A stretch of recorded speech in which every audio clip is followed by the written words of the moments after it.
Administration Baswedan, PhD. And we invite everybody to rise.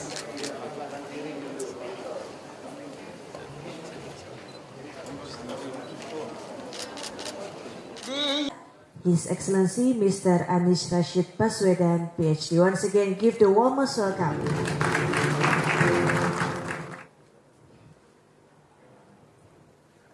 Your Excellency, Mr. Ahmed Seyomo, the Assistant Secretary General of OIC,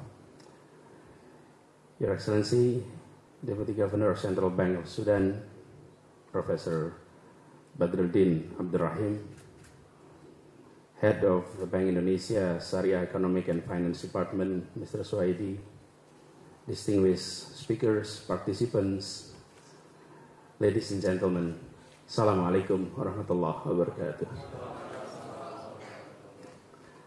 Alhamdulillah Rabbil Alamin, wassalatu wassalamu ala asrafil anbiya wal mursalin wa ala alihi wa ashabihi ajma'in, amma ba'du. Allow me, first of all, to welcome all of you to the city of Jakarta. I hope Jakarta treats you well during your visit. And for some of you who may be visiting for the first time, I would like to encourage you to spend more time, not only inside this facility, but also take a look at our city. But on behalf of the people and government of Jakarta, I would like to welcome you to Jakarta. And secondly, I'd like to extend my appreciations to the Bank Indonesia and OIC for hosting this important forum here in Jakarta. And I've been reported that this is the first time the Global Forum is taking place, and Jakarta had the privilege to be the hosting city of this important event. In these occasions, I'd like to share some of our experience in Jakarta that may be of benefit to this conference, especially whenever we're talking about Islamic social finance and we're talking about social justice. Indonesia was founded as a republic in 1945, and when it was founded, there are 5 principles but which we call Pancasila. And the 5th principle is the ultimate objective for the presence of the Republic is social justice for everyone in Indonesia. It's called keadilan sosial bagi seluruh rakyat Indonesia. Social justice for everyone in the country. So social justice is the ultimate objective why this country was formed. And I believe it is also in the principle of Islam, in the Maqasid approach, that the ultimate objective of a presence of a government is to serve, presence, social justice to everyone. So to reach that objective, we need to find ways in this rapidly changing world. So in that context, I'd like to share our experience, our challenge, and then I would like to present it to you as a menu that would like to invite more thinkers, scholars, international institutions to think of this challenge. Just a little bit of Jakarta. We're about 10 million people. That's our populations. Around 660 kilometers square. That's the area of Jakarta. And we are located in the coastal area. Now, these are some of the I would like to say the modern side of Jakarta. This is the bright side of Jakarta. Just a rapid glance of where we are, and you'll be able to experience many of these not far from these locations. However, we have quite a challenge in our city. That's the bright part. The other part is environmental challenges, that's the top 3, and social related challenges, that's the bottom 3. From poverty, inequality, access to basic needs, social cohesion. So, we are able to see a city that is condensed. We have we have around 10 million populations. We have the modern side, the well-developed, and also the parts that needs to be developed. Is it only happening in Jakarta? No, this is happening across the globe. Many major cities in many developing countries is experiencing what we are experiencing. This is a result of urbanizations. Just to give you a number here. We're talking about poverty. The Gini ratio in Jakarta is 0.39, and the people earning less than $35 per month, that's the number. But if you increase that into $70 per month, then the number is increased to 10 times, 9 times. It shows that 30% of our population is earning $70 or less. In a population of 10 million, 30%. This is an issue. I'll talk more about this. And then we're talking about basic needs, same thing. Access to clean water, that's the same. And around 47% of our population don't have access to pipe water. Yes, the 63% have access to pipe water. But what about the 47%? Again, this is a mirror of many cities across the globe, especially in the Islamic world. We're seeing similar number. School enrollment, same thing. Here in Jakarta, this is the capital city, and yet only 2/3 of our population completed high schools. 1/3 dropped out before completing high schools, which is distressing if you look at this number. No, so we need to really address this issue. What are the message here? The message is disparities between countries have narrowed down. Disparities between major cities have narrowed down. But disparities within countries, disparities within cities are widening, especially in the cities. And if you look at, this is our objective. We'd like to create a city that is equal, prosperous, of course, modern, dynamic, sustainable, and unified. But to do that, we need to address the issue of inequality. And if we come back to the initial objective, why we decided to have independence, why we decided to have a republic, is because we would like to address the issue of inequality, the issue of injustice. So we need to deliver that.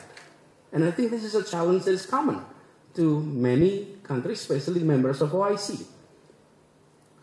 Here is the background story. Urbanization is the phenomenon of the world, and we are seeing this at a rapid speed. This is urbanization across the globe, and we're seeing in the past 5 decades that the populations lives in the city have increased significantly. In 1960, only 30% of the populations live in the urban area. By 2007, it has passed the 50%. Currently, it is 55% of the world population is living in the urban area. And estimated by 2050, we have 68%, 2/3 of our populations will be living in the city by 2050. That's not long from now. So the challenge now, when we have a gathering as important as this, and we're talking about social financings, let's address this issue. Let's anticipate what needs to be done to address inequality. Who are coming into the city? Of course, they would like to have a better life, and some are coming in with skills, knowledge, experience. Some were coming into the city with minimum skills, knowledge, experience. And this is also what we are experiencing. Look at these pictures worldwide. The red area are countries with more people living in urban than rural. And the number will continue. So we will be, not long from now, be seeing red across the globe. Is our method of addressing poverty, addressing social inequality, is urban-oriented or still rural-oriented? Is our approach to property is thinking in the rural mindset or in the urban setting mindset? That's a questions that we'd like to share and invite you to discuss further. Indonesia is no exception. In 1960, we have only 15% of our population living in the rural area. In the urban area. By 2010, we have 50%. By now, we have 55% of our populations. And look at Jakarta. From 2.6 in the 60s to 10.6. When I'm talking about Jakarta, it's only the official Jakarta. If you're talking about Greater Jakarta, 30 million. So, the number is much bigger than the official just Jakarta area. Greater Jakarta, it could reach up to 30 million. So, what are the issues that is pressing nowadays, and what needs to be done? Some of the challenge is on this. People coming into the city and they have no housing. Housing policies is critical, and social interventions on these issues will have significant social impact. What creates inequality in Jakarta is the fact that 42% of our populations, they are not homeowner. When they're not homeowner, this is the issue. For example, myself, when I came to the city, I migrated to Jakarta, and I started as a fresh graduate, work in the city. And if I am able to find financings to have a house, to have a home, compared to my colleague that don't have a house, after 10 years, the asset worth on my account, I would have been considered to have more asset because I own a property.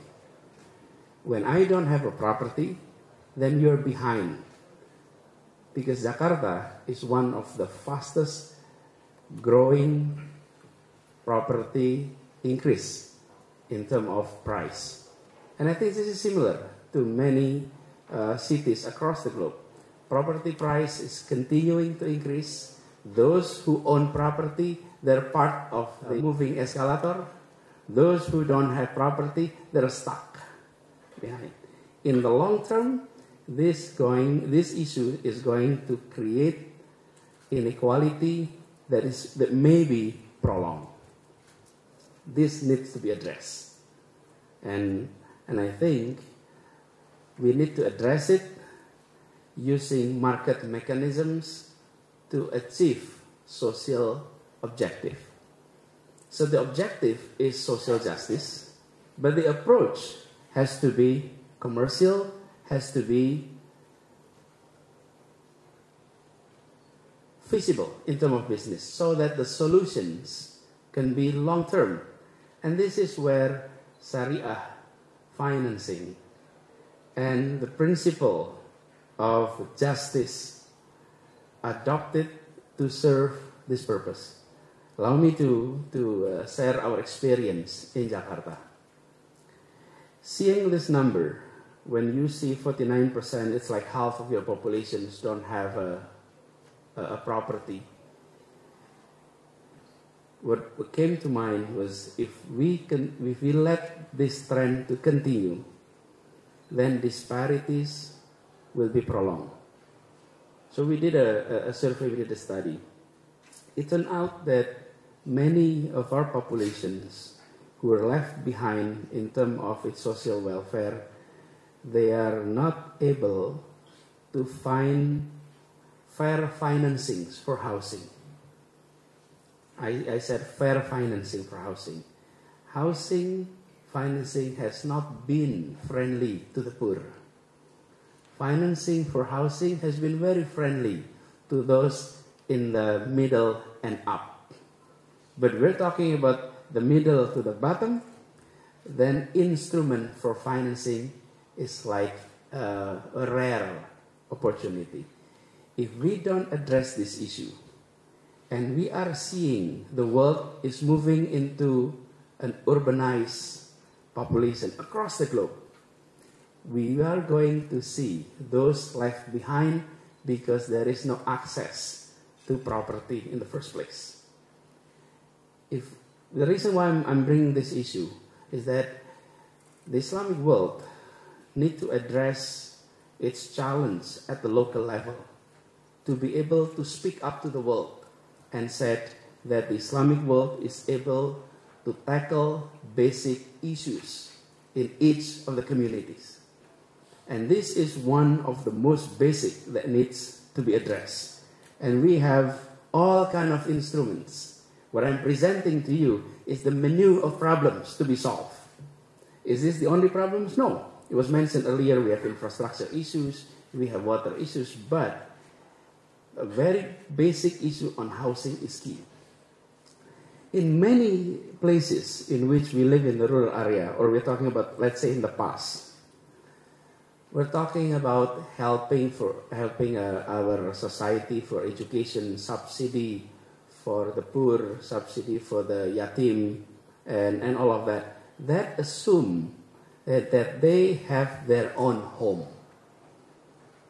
In the 2050, in which 68% of population will be in the city, the question is, how many of them will be in the city and not owning a property? And if we continue this trend, then we are not addressing the very basic challenges. So I'm inviting distinguished speakers, international institutions to start thinking about this. Our approach in Jakarta, we developed a program called Zero Down Payment for Housing. It turned out that during our study, many of our populations is able to finance a monthly payment for their home financing programs, but they're not able to save money to pay for a down payment. We need to have more creative breakthrough to be able to solve this issue. So government intervene by us providing the down payment side, and then their responsibility is to be able to pay the monthly payment. And we found out their monthly payment is equivalent to their monthly rent if they're renting a home. So for them, it makes no difference in terms of amount of payment they have to make every month. But the difference is in the 0 rupiah down payment, they own the property, while when they're renting, they never own it. So after 20 years, after 30 years, they never own the property. But the amount spent is equivalent. So this approach, in which we initiated, started last year, we are seeing this as one of our effort to tackle the issue of social inequality, but using just system and business or market approach. I would like to invite many of you to start looking at this issue much closer. Now, our approach in our city is this. We are coming in as collaborator, and we invite the private sectors, the citizens as co-creator, and we are engaged through collaborations. In the past, our approach in many government, our approach is more of this, City Point 2.0, in which government solve every problems. If there is housing problems, then we intervene, we build the tower, and then we invite people to come in. Now our approach shifted. We invite the public, civil society, as well as business to come in and provide solutions along with us. In this approach, that's the same thing with the project of the housing project that we had. We invited the private sectors to step in, to participate. Our part is on the financing side. The private sector built the tower.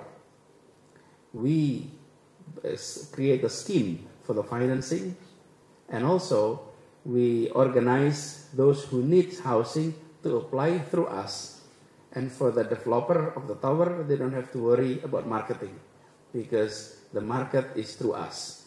This is the approach that we have been using in Jakarta, and we hope in the long run this will address some of the basic challenges of our city, and that in the long run we will be able to achieve near equality within the city.